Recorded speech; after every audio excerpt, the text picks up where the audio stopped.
Hello, I am your tour guide to the past, Gloria McMillan. I want to thank the hosts that are having this event, the Boston branch of Wilf, especially Eileen Kurkowski and Ellen Mass, among the others there, for inviting me to this event. Thank you. And thanks to Professor Katia Confortini for her engaging talk. And now this is the past. Here we have two women, two exciting women, Jane Addams, who won her Nobel in 1930, and Emily Greene Balch, who won hers in 1946. So let's start with their journeys. What made them the women that they were?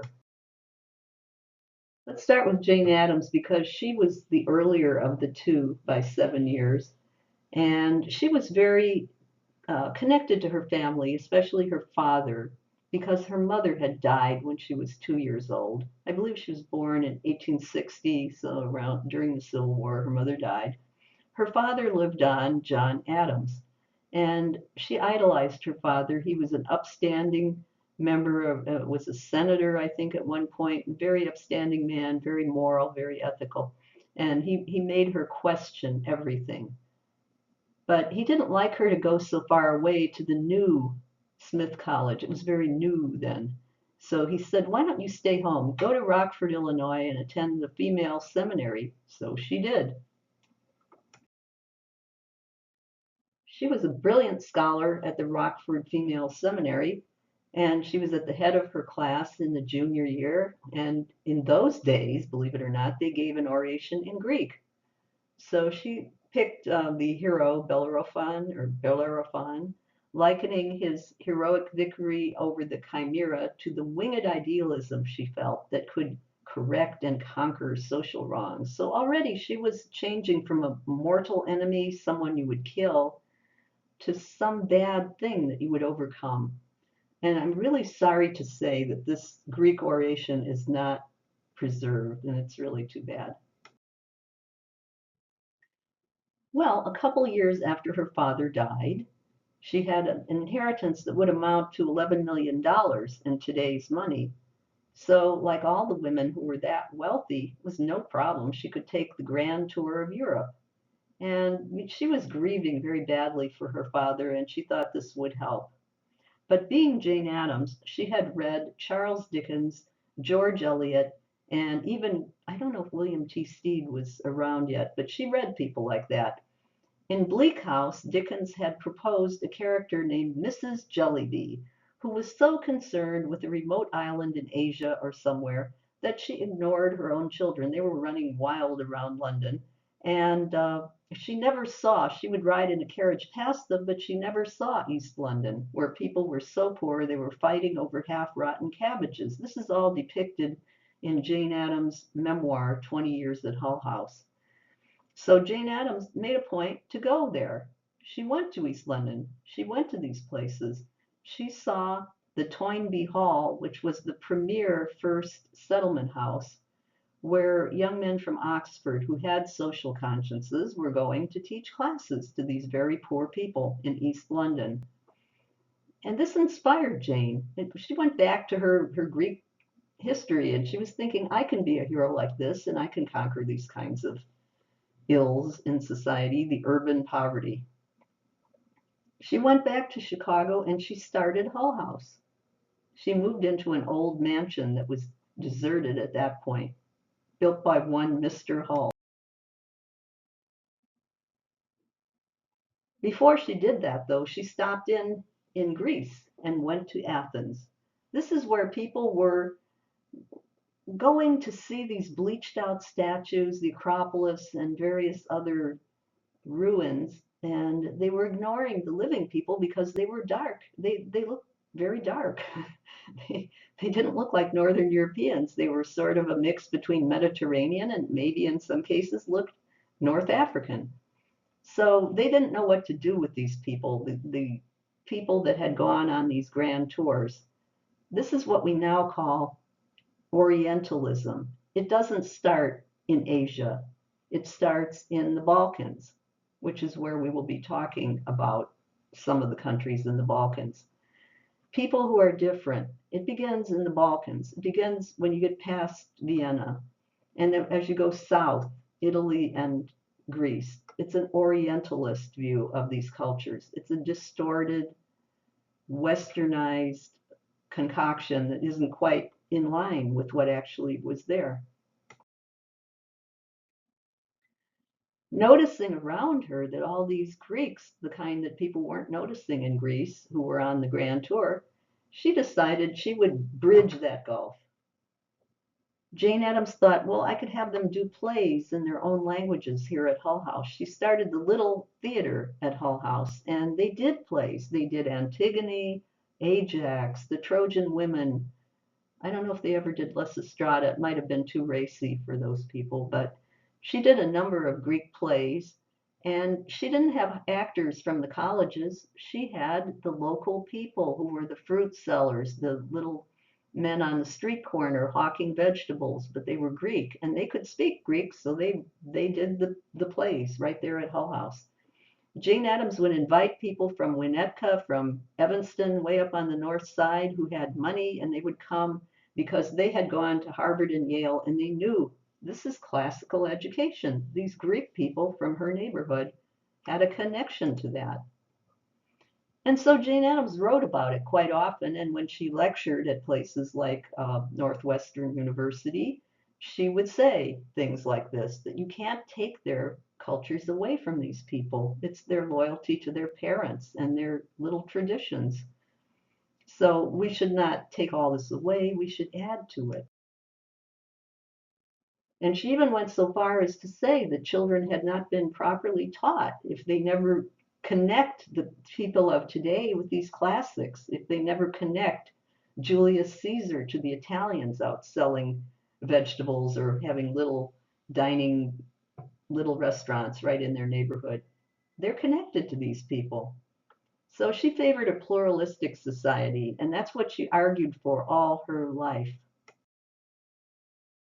Meanwhile, her younger friend, Emily Greene Balch, was watching how Jane Addams defused the nativist claims that these new immigrants from the Slavic countries and those Greeks and Italians, they're not like us. And she thought, well, okay, maybe I can do something like that too. She had an idea for humanizing the Slavic immigrants. They were being much picked upon in the press. So Emily Balch had a post at Wellesley, and she taught economics. She knew that they would not welcome the Slavs. They couldn't make those same exceptions for them that they might make for the Greeks or even the Italians.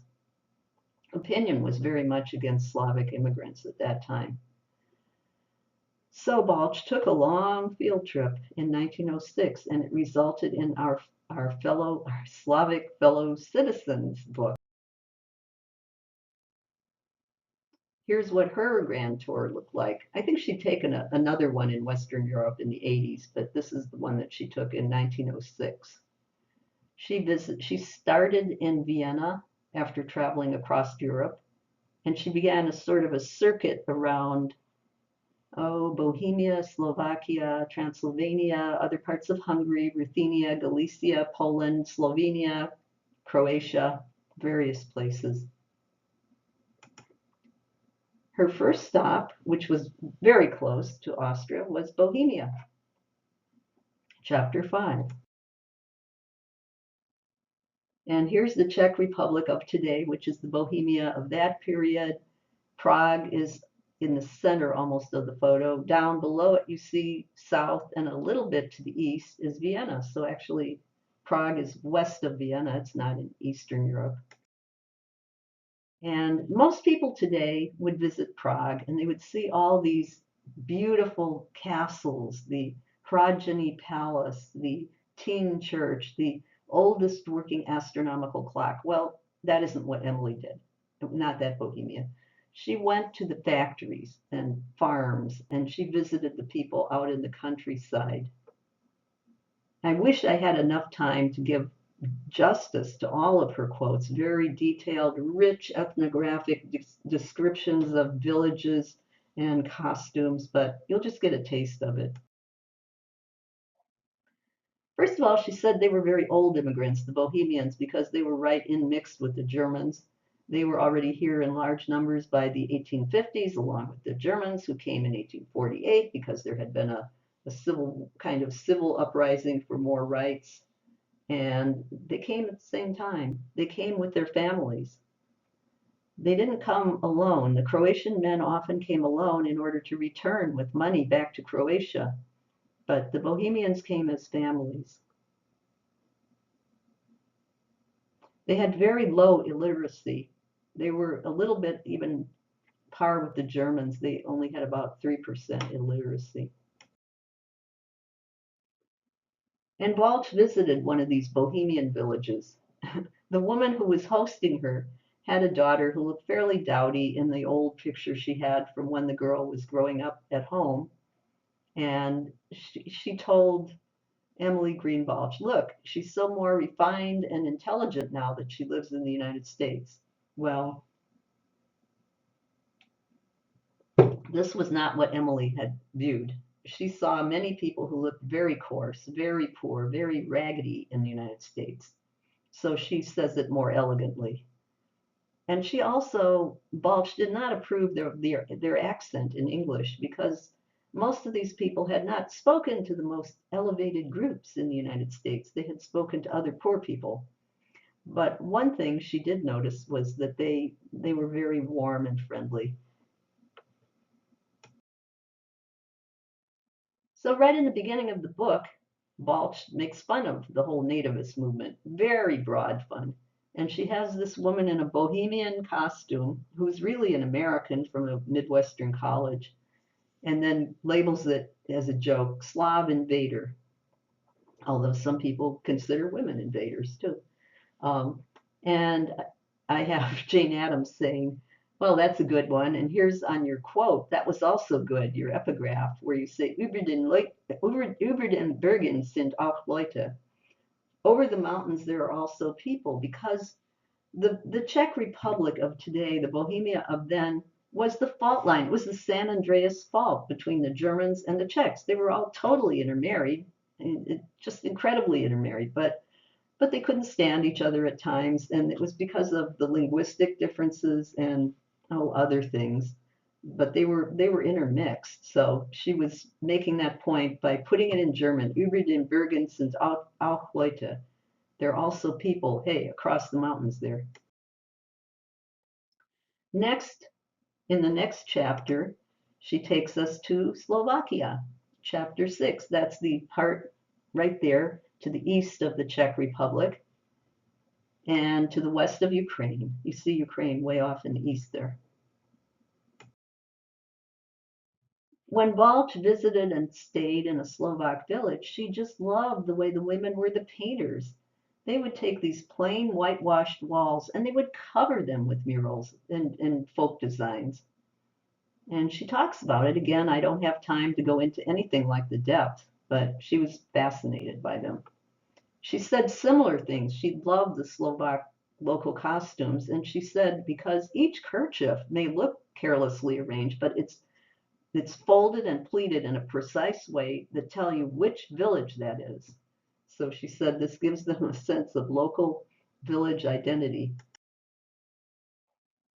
Going on to the causes of immigration, she said that because agriculture is their main job and their plots are way too small, they have to go somewhere else, whether that be Germany or France or over to the United States. And their little crafts were dying. The things that they would augment their salaries from farming were making ceramic pots and hammering tin objects, wire making. One of the things the Slovaks did very well was wire making, and they did take these crafts to the United States. Now we still have chain link fences that otherwise hurricane fences, and they're still around. So when they took some machines and mechanized their wire making, that did very well for some of the Slovaks when they came to the United States.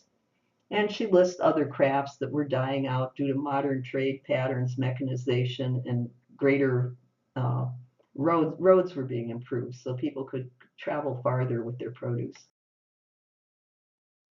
The next place that she went to was coastal Croatia. That's chapter 8. You can see Zagreb. In those days, it was called Agram during the Austro-Hungarian Empire. Agram, now Zagreb. And Balch visited a Croatian village and saw traveling players. They had a relatively high illiteracy rate because, again, they were being conscripted into the army. More on that later. So they had maybe 35, 40% illiteracy, somewhere in close to in between there. But she was amazed. They made up for it. They had ways to work around that because there were always a few peasants in the village who could read, and they had peddlers who traveled from village to village with newspapers and books. Dickens, Goethe, Victor Hugo, Tolstoy. And they would sit up at night, and the few people who could read would read to them in the winter. They couldn't do it in summer because of farming. Many of the villages, in fact, had theater. They had these little traveling player groups that would go around from village to village, a little picture of them on the left side here. And they would produce grandiose historical dramas on a very makeshift stage. And she makes fun of the surroundings were so funny, but she said that overall the acting was so good. And she said, I rarely have been stirred in this way except by Booth. We all know who Booth was. Not John Wilkes Booth, that was a relative, Edwin Booth. Edwin Booth was one of the most famous actors in the United States at that time. And he came from this very illustrious family of actors. So when she's talking about immigration, Balch was citing intemperance and drunkenness for reasons, because you couldn't collect capital, you couldn't accumulate if you were going to be drunk all the time. So she did say they were a bit different than our drunks, but also industry was hampered. It was really held back by the Austro-Hungarian Empire, making Croatia into a barrack state where they were conscripting all the young men, much more than in other provinces. And that depressed their trade. They didn't have enough young people to do the trade. The other thing was they couldn't grow grains. They had kind of a rocky soil in many places of Croatia. So they could grow vineyards. They could grow wine grapes. So when their vineyards failed, then they also emigrated. And again, they had the ship barkers coming and saying that sail to the US. Next, we come to the borderlands, Poland and the borderlands of Galicia. This was a big part, the major part of Poland where people at that time were immigrating from was Galicia, Austrian-Polish borderland. It's in 3 countries or more, Poland, Slovakia, Romania, and Ukraine. There were these people called Ruthenians who were sort of in that very end part of Slovakia. When Balch visited the Austrian-Polish Galician villages, she found a very high illiteracy rate, about 40%, with Poles in general being less illiterate and having more literacy at 31%. But she said intelligence is growing, and even though the standard of living is low, she met all kinds of housing arrangements, good, bad, and indifferent. And one Ruthenian one was very nice that she stayed in. She approved of that. She described it, gave great ethnographic description. Every country she visited, she talked about their village dances.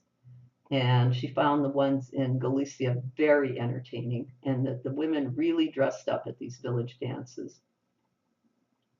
Again, she noted that the returning Galician immigrants had a coarse speech from contact with working class people. They learned their English from those who only half knew English, and they were urban people, workers. They weren't the most polished English speakers. However, the Slovaks had a very high opinion of African Americans for teaching them the best English.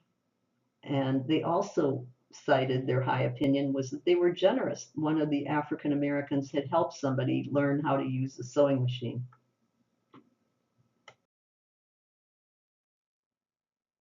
As in Slovakia, excuse me, the Polish government is trying to stop immigration. The churches were preaching against immigration because it was depleting the available labor pool in these villages.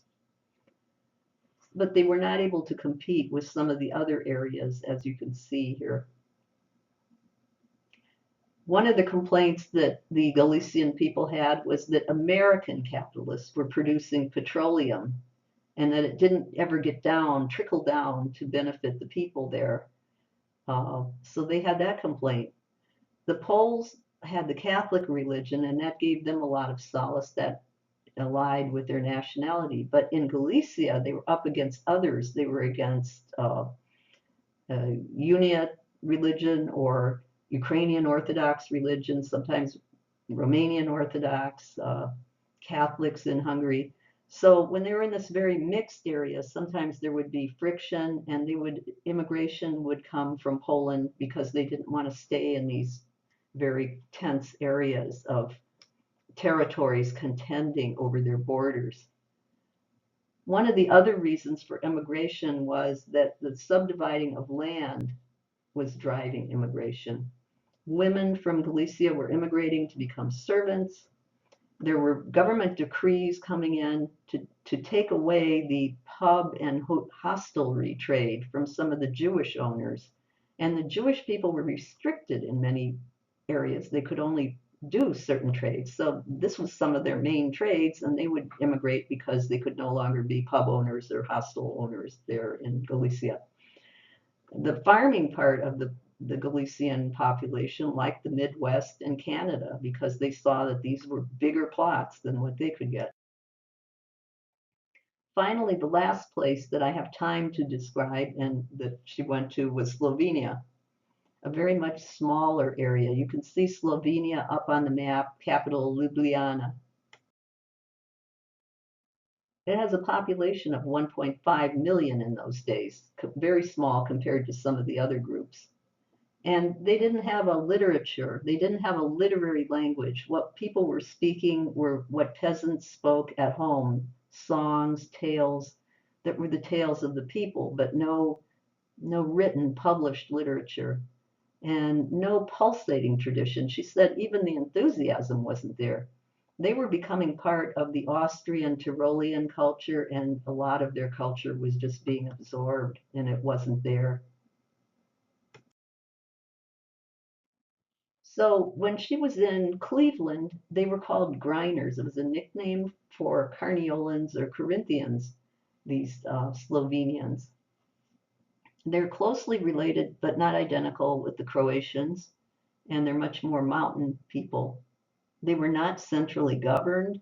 There's a picture of a couple of these Slovenian girls in their costumes, and even the costumes were disappearing. They were taking on the Austrian costumes or just general Western. The literacy rate was 75%. The villages were more attractive because up in the mountains, they were in some cases indistinguishable from Austrian villages in terms of their decor and their style of building. But the jobs were. So, several places in the book, Emily Greene Balch would like you to know that she was citing Jane Addams' immigrant friend, Josefa Humpel-Zeman, especially about the Bohemian people, but probably about some of the others. We're now back to 2025. We still have those wonderful books, Our Slavic Fellow Citizens by the scholar Emily Greene Balch, and Hull House Maps and Papers by Jane Addams and actually by all the residents of Hull House together. And Josefa Humpel-Zeman had one of the chapters in Hull House Maps and Papers. She was the only woman immigrant being allowed to write one of these chapters. So I'm sure both of these illustrious women, these Nobel Peace Prize winners, would like you not only to hear about them, hear their names, they would like you to take the time and read their books. We hope that you will, and we wish you a happy celebration of Emily Greene Balch and her friend Jane Addams, and have a good day. Happy reading.